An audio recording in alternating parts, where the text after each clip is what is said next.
My name's Tom. Recently, I got married to someone very special to me. But it wasn't a smooth journey to get to this point. I'm planning to share the story of my wife and me in chronological order. My wife and I were both hired at the same company. Both are the same age, having both joined the company as college graduates. My wife's name is Margaret.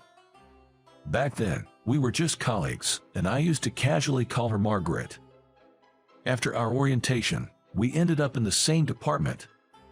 We were both in sales, encouraging each other to do our best, grinding day in and day out. At the time, I had a girlfriend. We were getting along pretty well, I'd say. Then, in late April, I got a call from my buddy Joe.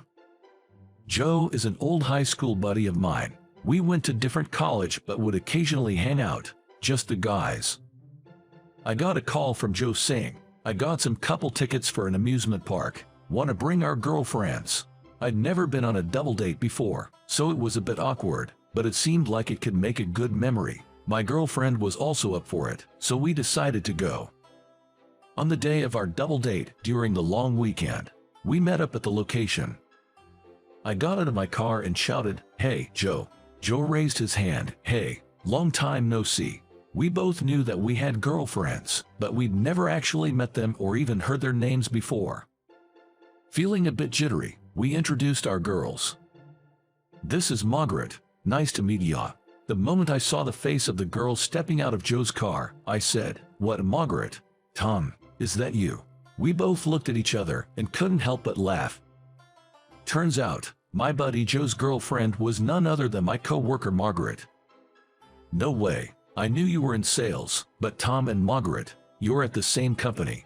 Joe was equally shocked and raised his voice. It was such a coincidence, all we could do was laugh. Riding that wave of laughter, we all acted like kids running around an amusement park. Then at lunchtime, they said they had something to tell me. Joe and Margaret were planning to get married in June. The wedding date was still up in the air, but they said once they'd saved up some cash, they'd like to have a wedding. So, come a lucky day in June, Joe and Margaret tied the knot. Margaret kept her last name. I hear that ever since they got married, Margaret's been making Joe's lunch every day. I was privy to all these lovey-dovey stories. But as for me, I got dumped by my girlfriend that fall. Ever since she heard Joe and Margaret were getting married, she'd been mulling over our future. I'd been thinking about it too, but what she said hit me hard. "I can't see a future with you." I asked if I'd done something wrong, but her response was vague, something like, "It just doesn't feel right." Let the past be the past, I thought, but it was a tough pill to swallow. Joe and Margaret were the ones who consoled and encouraged me. Despite being newlyweds, they'd invite me over and lift my spirits with some drinks. Best friends and co-workers, including myself. The three of us started hanging out more once Joe and Margaret got married. I thought this enjoyable dynamic would last forever. Then a new year rolled around, and spring came along. It was the spring marking our second year at the company. One Monday, when work hours had already started, Margaret was nowhere to be found. "Is she unusually off work today?" Just as I was about to ask my boss that, my phone rang. It was an old high school buddy. "Sorry to bother you at work, but I just got a call from a friend." Without any pleasantries, he sounded rushed. But the next words from him left me in shock. Joe had an accident. It was a call to tell me that Joe had passed away this morning." "What, Joe? You're kidding me. What do you mean he's gone?" I was rattled. I couldn't believe what I was hearing. "The accident happened last night. Joe was in the passenger seat of a friend's car, and an oncoming car, apparently a dozing driver, ran into the car Joe was in. He was rushed into emergency surgery but passed away in the early hours. I attended Joe's funeral." "Joe, why did it have to be you?" I couldn't stop the tears. The harsh reality was too much to take. Margaret held it together at first but broke down crying during the service.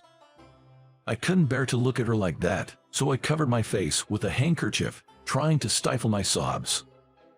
Afterwards, Margaret took a month off work. By the time she came back, she had lost a lot of weight. When she returned, she came to my desk. "Tom, thanks for all the emails. Sorry for worrying you." Margaret smiled, but I could tell she was still forcing it. "Even I can't believe that Joe's gone. That's why I've been so worried about Margaret. During her time off, I have been sending her emails at night. Are you eating properly? Getting good sleep in your bed?" That's all I could really ask in my emails. But Margaret told me she appreciated those messages. Being alone at night was tough for her. When she got home, the loneliness hit her hard, and she couldn't get anything down. When she got an email from me, it made her think that she had to at least try to live a normal life. Even if it was just one sandwich, she managed to eat it. Seeing Margaret like that, I couldn't bring myself to say, "I hope you get better soon." All I could do to make her feel even a little bit better was to invite her out for dinner after work. I've tried a couple of times with colleagues who are also worried about her, but she declined, saying she's not up for it yet. But we kept asking her. And eventually, she accepted our invitation. Her appetite was small, but seeing Margaret say the food was good and actually eating a little made me feel somewhat relieved. On our way back from dinner, as we live in the same direction, Margaret and I walked down the night streets together. Then Margaret started talking about Joe. "He is in the cemetery now, and all that's left at home is his portrait. I'm really alone now." Margaret started to cry, her tears flowing freely. All I could do for her was offer her my handkerchief and rub her back. Her sorrow from losing Joe is beyond my own. With that thought, I found myself at a loss for words. "I'm sorry, thank you." Margaret had been crying for a while, but she said that and started walking again. I had initially planned to only walk her part of the way home, but I couldn't bear to let her walk alone in her current state, so I ended up walking her all the way to her house. There, I lit a candle in memory of Joe.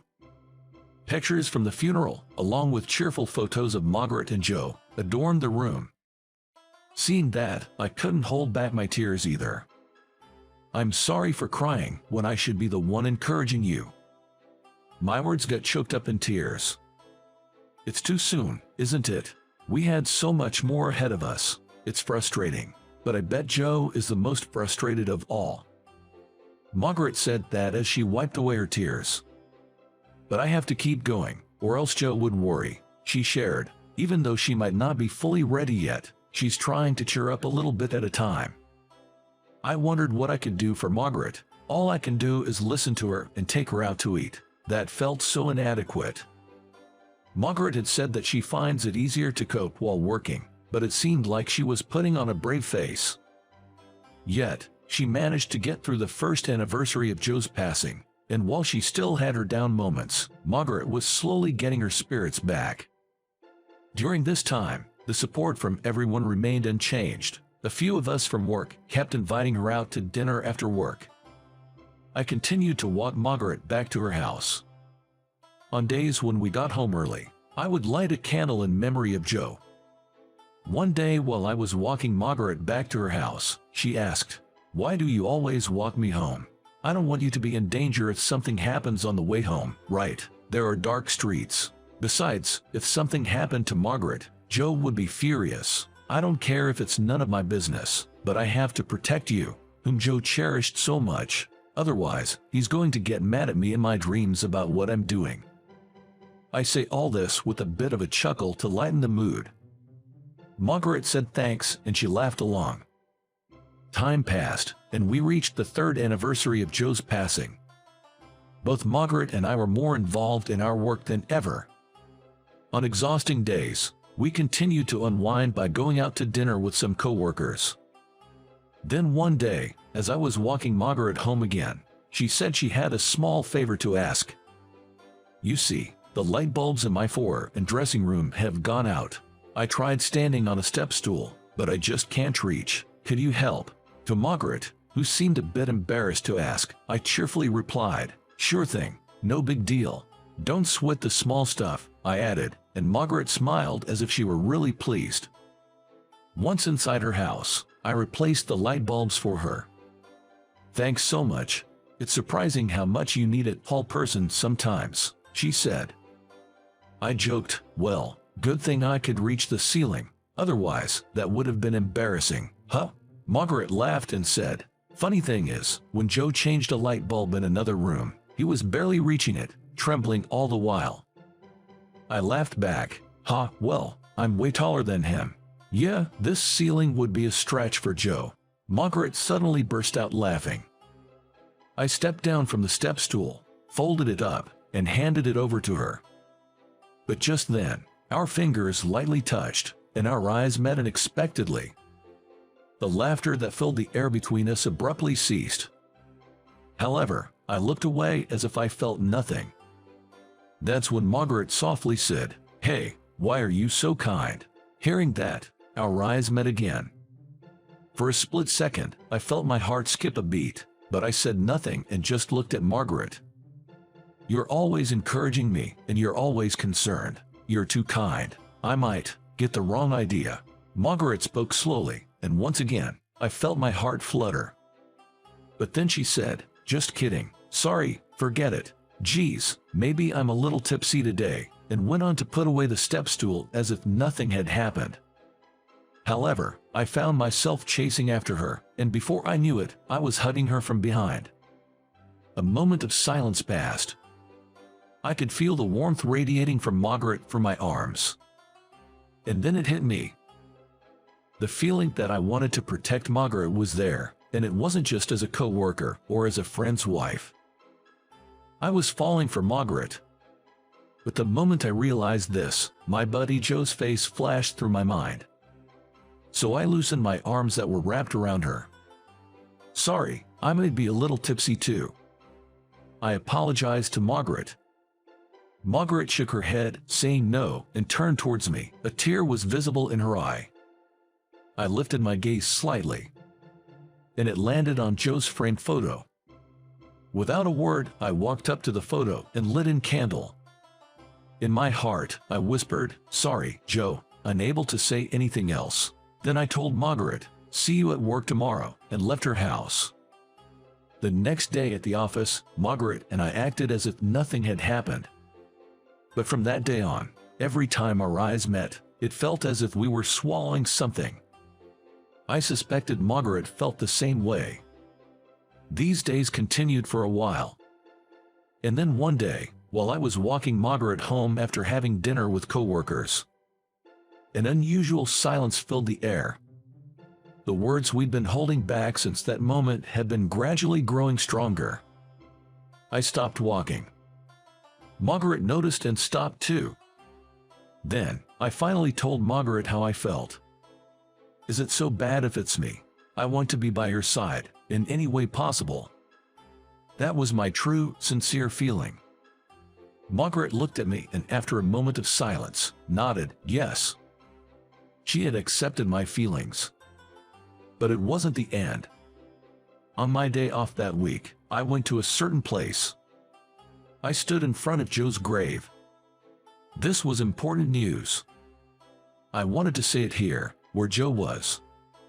"Joe, I've come to make a resolution. I'll make Margaret happy, and I'll take good care of her on your behalf too. So please, accept that I'll be the one with her. I promise, I'll protect her smile no matter what." I said that, then bowed my head in front of Joe's grave. How long I closed my eyes and bowed, I can't say. Suddenly, I felt a gentle, warm breeze blow by. I lifted my head and looked at Joe's grave, asking, "Do you forgive me?" I posed the question like that. Then another warm breeze blew. It felt like Joe was answering me. That warm wind had a kindness to it that reminded me of how Joe used to speak. I said, "Thank you," and bowed my head deeply once more. "I promise, I'll absolutely keep this vow." I swore that to Joe. As I left, I turned towards Joe's grave one last time and said, "Joe, I'll be back." With that, I walked away. A decade has passed since then. We had just recently observed the 13th anniversary of Joe's passing. Margaret and I have been together ever since, living in a committed relationship much like a common law marriage. On a day that came after that, Margaret suddenly said she had something important to discuss. It was on our way back from visiting Joe's grave to honor his memory. It had become our custom to pause and rest at a park before heading back home after these visits. That's when Margaret suddenly turned serious and started speaking. "Tom, it's been a while, and we just had Joe's 13th memorial service, so I've been thinking it's about time. I know we shouldn't rush to conclusions, but we need to think about our own lives too. I'm sorry for everything up to this point. Thanks for being there for me. So, here's this." In Margaret's trembling hand was a marriage license. I hugged Margaret tightly. "Don't apologize. I'm the one who said any form of us is fine, right?" Margaret broke into tears, nodded yes, and forced a smile. "Hey, don't cry. If you do, I'll feel like I've broken a man-to-man promise." I cheerfully said that to prevent Margaret from crying any further. Margaret laughed and said, "What's this man-to-man promise you were talking about?" "Well, never mind that." I hugged Margaret again and looked up at the sky. "Joe, I promise to keep my word to you." I'm sure Joe is watching over us, happy to see Margaret smiling. And so, we became a married couple. 2 years later, a new life was born into our family. A cute little girl who looks like Margaret. And on the day our child was born, there was a meteor shower. It was a special day for other reasons too. Joe loved stargazing. Both Margaret and I knew that. So we couldn't help but think that he was sending his blessings for a safe childbirth and our happiness. The child was safely born, full of energy. And she has since filled our lives with her adorable laughter. To ensure that the family we're committed to protecting can always smile. And while cherishing our loved ones as they deserve, we plan to keep living life in our own way.